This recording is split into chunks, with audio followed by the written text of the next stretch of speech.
is the next topic. Who is Sir, presenting? I am presenting, sir. Perioperative hypoxia, sir. Perioperative hypoxia and breathing. Okay, go ahead. Good evening, everyone. Today I'm going to present about the causes and treatment of perioperative hypoxia.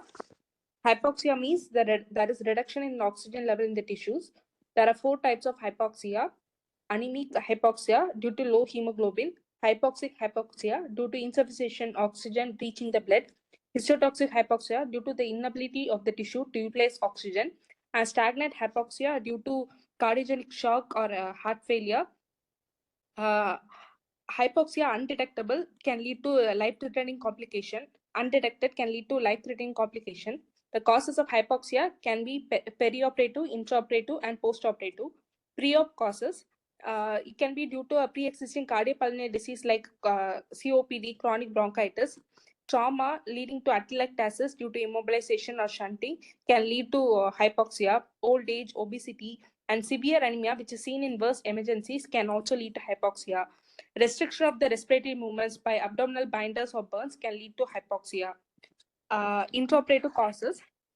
Intraoperative causes can be due to problem with the oxygen delivery system or problem with the patient. RB obstruction is the most common cause of intraoperative hypoxia. Problem with the oxygen delivery system. This can happen at any level of the oxygen supply, oxygen delivery, that is at the control supply or the pipeline distribution, or at oxygen cylinder, anesthesia machine, breathing system or ventilator, or ET tube. In control supply, that it is due to a failure to fill the oxygen in time, or wrong gas get filled, or due to the leak in the tubing supply. Pipeline distribution can be due to problem can be due to the leak in the pipeline or loose connections. Oxygen cylinder problem can be due to using empty cylinder which is not replaced or mounting the wrong cylinders. Anesthesia machine can be due to the pipeline or a port get clogged due to oil or dirt, or there is a leak in the pressure regulators. A breathing system problem can be due to loose connection or disconnection, kinking or foreign body in the circuit. Ventilator problem can be due to improper settings like inadequate tidal volume, respiratory rate, or due to internal leak in the bellows. ET tube problem can be due to endobronchial intubation, esophageal intubation, kink or block in the ET tube by secretions, blood, and tissues.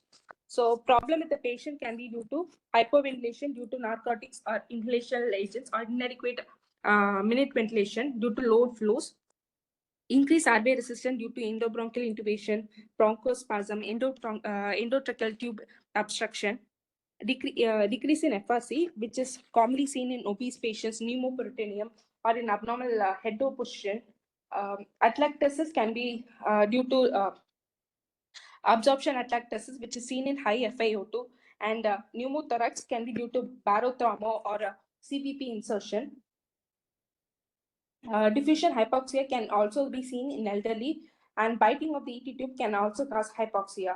Postoperative causes can be due to diffusion hypoxia, which is most commonly seen in the postoperative period, or due to laryngospasm. It can be also due to the prolonged effect of the muscle relaxant, which can cause us hypoxia, and pain, which restrict the lung movements, promoting atelectasis and decreasing the respiratory movements. Narcotic drugs like morphine can also cause hypoxia. The hypoxia can primarily diagnosed with pulse oximeters, ABGs, chest X-rays. The mechanism of hypoxia is mainly due to the alveolar ventilation perfusion mismatch or diffusion defect. So to treat the hypoxia,